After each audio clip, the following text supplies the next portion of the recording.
Hello, everyone. My name is Paul Thoppil, and I'm at an extreme disadvantage because, one, I'm following all these luminaries who have covered the landscape. Number two, I'm from INAC. And number three, I'm from INAC.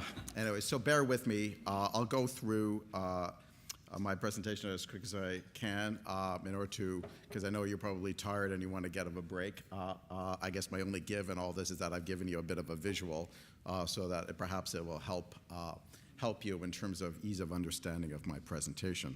First of all, I want to thank the organizers, particularly IOG, for this and for all of you to make the time available for this. This is a really, really important topic, and we really need to gather to get ideas, to make sure there's a common understanding as we co-develop together the solutions that will improve the lives of Indigenous peoples in our countries. So again, my congratulations and my compliments to OIG for today.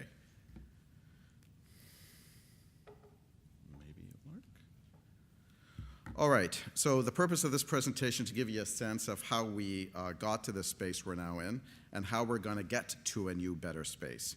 The objective is of jointly developing a new fiscal relationship. It's not just a priority for INAC, it's a whole of government objective, and it's endorsed by all ministers, as you've seen through the public circulation of cabinet ministers' mandate letters. It's important to note, though, that there are actually two new fiscal relationships going on with Indigenous peoples in this country. Not sure whether people know that. There are two processes underway, one with the Assembly of First Nations and another one with self-governing Indigenous governments. The development of a new fiscal relationship for First Nations operating under the Indian Act is linked, though, with the collaborative fiscal development process for Indigenous self-governments, although the two processes have distinct mandates, approaches, participants, and topics of discussion, and we'll see later why. So building a nation-to-nation relationship with Indigenous peoples is going to take time and efforts across a number of issues, and we've already had some degree of commentary on what is that length of time, and perhaps there could be a pool later in terms of people betting on precise times. Developing a new fiscal relationship is only, though, one piece of the overall puzzle, and I don't think anyone is expecting the fiscal framework or fiscal work to fix all the problems in one go. We also know that all of these components are to some intent interrelated, and it's sometimes hard to address one area without also addressing another, at least in part. I can't stress, though, how important it is to keep this in mind as we continue this conversation, because there is vital work going on in all these areas, which I will elaborate on. The current fiscal relationships are very much a product of an evolution over time and often preserve, as noted earlier by others, a recipient-funder relationship rather than fostering a nation-to-nation relationship. So, as everybody else said, and I'm going to repeat it again, the current construct really doesn't work, right? I'm from INAC, I'm actually saying that. There are alternatives, though, to the prevailing mechanisms. Self-government, and we do have some opt-in legislative frameworks that are contributing to the cause, but even in those areas, there are still changes required fully to meet the aspirations of self-determination and enable the closure of socioeconomic gaps. So I don't want to downplay the fact that there have actually been successes, because I know it's always good to kind of go about all the negatives that have transpired, but there actually have been successes. But we still have a lot of work to do by identifying gaps and addressing shortcomings. For example, on the self-government side, in over 30 years of self-government, Canada and our Indigenous government partners recognize that there are several challenges even within the existing fiscal relationships. One, negotiation time and cost. Fiscal negotiations can be time-consuming and expensive, and often prolonged and contentious discussions. Two, variation in provisions. Arrangements have key terms, conditions, funding amounts that vary significantly by agreement across Canada, and over time, as mandates and policies evolve, resulting in inconsistent approaches just within the self-government sphere. 3, risk and inflexibility. Indigenous communities are often subjected to increased fiscal risk, even if local service needs change substantially in between agreement renewals. 4, lack of clarity and loss of information. The underlying basis on which funding is allocated can be obscure, leading to contention over time on which programs and services receive funding and at what levels. And then 5, the timing of these fiscal negotiations. Details of fiscal arrangements are not clearly delineated until the final stages of treaty and self-government negotiations. So even that doesn't work. Indigenous governments therefore face significant challenges in the provision of programs and services, which include remoteness and geographic barriers, small populations, gap in socioeconomic conditions between Indigenous and non-Indigenous communities, overlapping government responsibilities with the federal, provincial, territorial, municipal governments, limited own source revenues. So we need to reform this. Right now, we have a unique opportunity to initiate real change. Helps when the Prime Minister is all over this, and he's directed his cabinet ministers to make that work, right? And under deliverology on this Prime Minister's tenure, he's actually meeting with my minister every 2 months to see how's it going, right? So pressure's on. Many of the issues that we have noticed and that First Nations have described to us have sometimes been known for a while, so it's not like, duh, big surprise about what we're talking about today, right? We know that the current system does not overall yield the results expected by First Nations and other Canadians. Yes, over time we've made tweaks here and there, but never really tried to really fundamentally reform the relationship in a way that really supports First Nations in self-determination and in closing the socioeconomic gap. When trying to address First Nation issues, the chosen solution has been about more government and, hey, let's get INAC to be even bigger. So how about a solution that requires less government? How about less INAC? How about closing INAC, right? I'm fine with that. We're hoping that the reform initiatives on the go can lead us down that path, right? Because my minister's mantra is less INAC, more Indigenous governments. And that's the mantra that us at INAC are trying to aspire to. The fiscal relationship must reflect the legal status and jurisdictional realities of First Nations, however. Self-governing Indigenous communities have different parameters laid out in their agreements with Canada and with provinces and territories. So this leads to both priorities shared with other First Nations, such as sufficiency of funding for programs and services, while others will be necessarily different. So despite the distinctions, the vision for the two processes is similar. The vision is to build a new fiscal relationship that moves us away from the status quo and ultimately trying to achieve what we want, which is concrete change for First Nation members. So as recently as the last budget, the government has committed to improve the lives of First Nations peoples by establishing a new fiscal relationship. And this is one key tool among many to eliminate the socioeconomic gap confronting First Nations and a key component as part of the broader reconciliation objectives of the government. So, and to do that, we need to provide the fiscal and other supports needed. So this should go beyond the mechanisms for transferring funds to First Nations into a relationship where First Nations have the capacity and the resources to build strong governments, strong programs, and strong community plans. So a new fiscal relationship should give First Nations at all points of the governance spectrum greater support while also providing a clearer path towards greater autonomy. So on the self-government side, Indigenous self-governments are seeking to co-develop a more comprehensive policy, including a whole-of-government approach to fiscal transfers. So at the end of the day, there is a need for one overall fiscal relationship, even though there's two processes on the go, but they will be based on governance and capacity.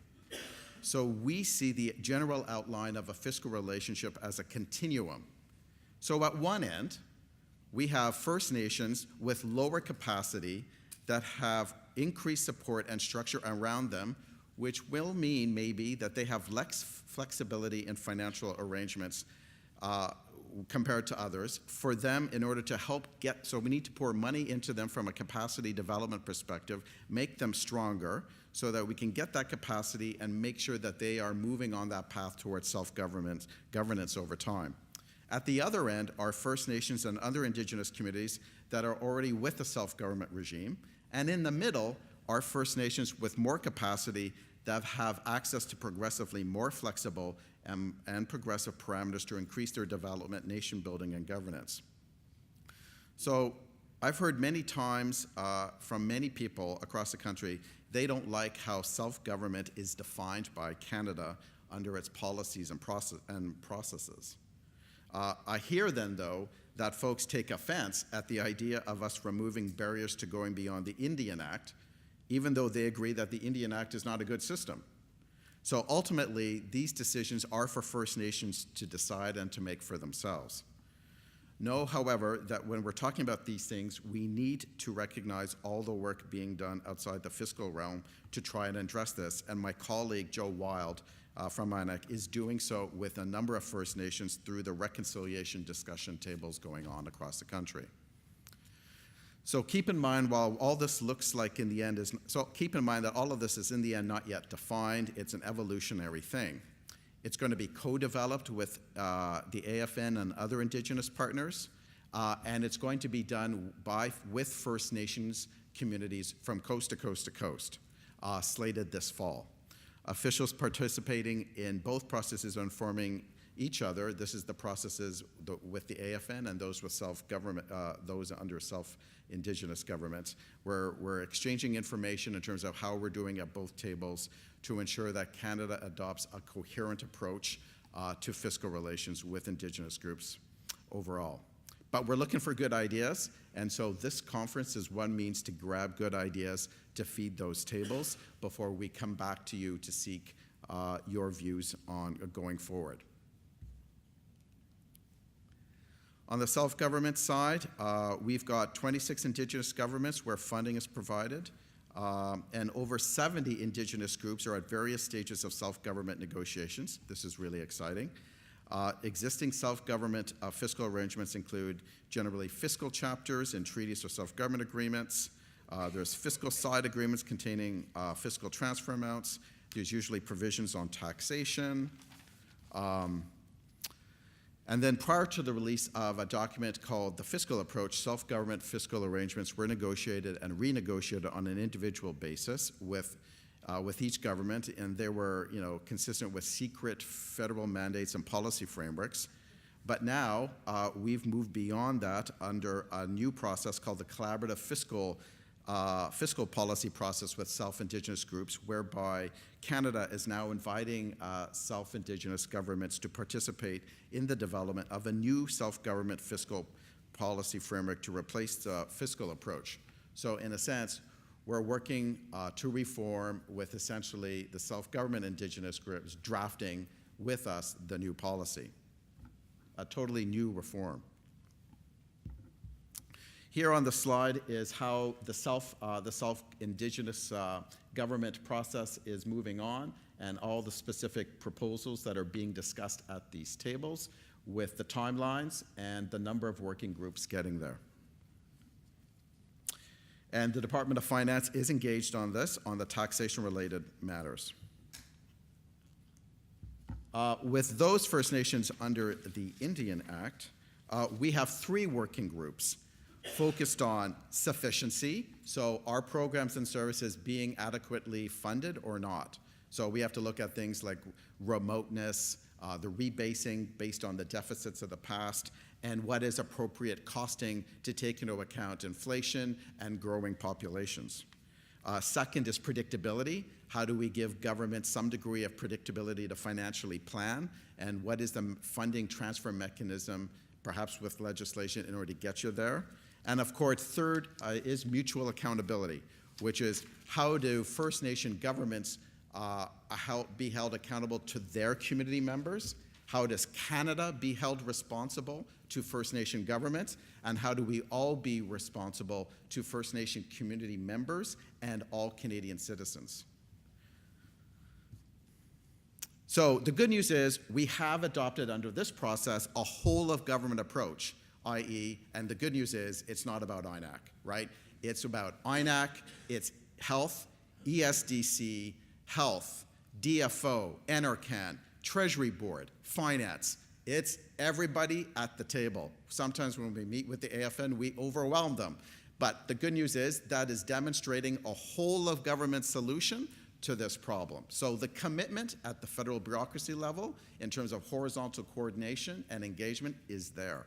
That's exciting, right? And we've got experts in my finance shop to ensure costing. We have finance and Treasury Board there in terms of ensuring quality assurance on the costing, as well as experts on transfer payments. The bad news is that when you have so many departments and agencies at the table trying to fix this thing, it's not so easy from my perspective to corral them all, right? And to get them moving forward in the same direction. But it's really worth the effort to get there because as many commentators have noted, Aboriginal spending is not just done at INAC, it's about among a number of departments, and at the first community level, you just really want one single point of service for all the money that's coming in for all the programs. So we've got a lot of work to do to re-engineer government to get there. Right now, we are designing with the AFN what is that engagement process for all the work that we're doing so that we can go to all the First Nation communities in the fall to kind of show the results of that work so that First Nation communities have an opportunity to kind of see it, digest it, change it, modify it, to make sure that it reflects their realities. And so right now we're trying to make sure that that engagement process is as wide and inclusive as possible for that fall rollout. And we're going to take the leadership out of the AFN in terms of ensuring that engagement process is right. So I now want to take just a quick moment to discuss what are these 8 principles that we see guiding the work with the AFN in terms of this fiscal relationship with Indian Act bands. 1, we got to really focus on the relationship element with First Nation communities and move away from this transactional approach to a community, right? We need to go to one that's based on the community vision and the community determination of its priorities as the basis of how we give you the money, as opposed to the funding agreements and the compliances, all associated with that. Number 2, we have to see and to acknowledge, and it's already been commented here, the benefits of fostering aggregation, where we support First Nations in building their nations, whether it's by treaty, geography, or language and culture. Number 3, we see a fiscal regime that is sustainable and fosters First Nations in moving out of the constrictions of the Indian Act by creating an environment where First Nations have the capacity to move beyond the Indian Act if they so choose, so that they can be properly supported if they do, and to remove the barriers to this progression. And it also means that we have to make the self-governing Indigenous government fiscal regime so much more attractive in order to actually help First Nations want to go there as well.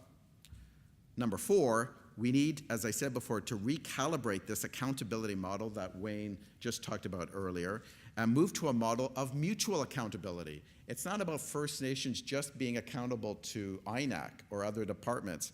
This is about First Nations being held accountable to their members and to Canada, Canada accountable to First Nations for its actions, and to all Canadians as well. So this accountability rubric is currently kind of a one-way, and we need to make it a two-way street. Number 5, we see First Nations leveraging existing and new Indigenous-led institutions as a way to build strong and accountable governance. I'd like to see the creation of new Indigenous governments that actually replace INAC, right? So we're talking about things like First Nation Auditor General's Act, a First Nations either statistical act or a First Nations socioeconomic reporting gap. How about a First Nations maybe parliamentary budget officer?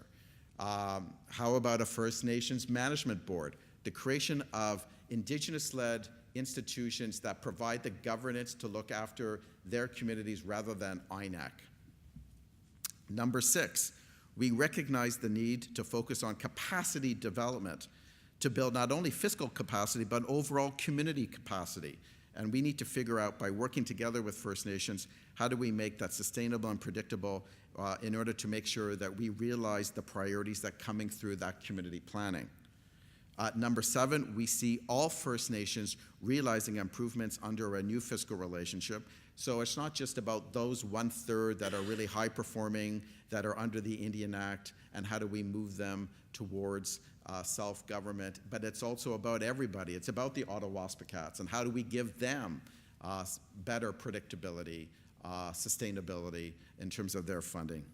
And then 8, we recognize, though, that no matter what is being developed, and whatever we get back as feedback and reforms to whatever options are presented to First Nation communities, in the end, it's about the choices that First Nations need to decide in terms of whether they want to be part of that new fiscal relationship or not. So it's an opt-in approach whereby First Nations need to decide for themselves whether they want in or not.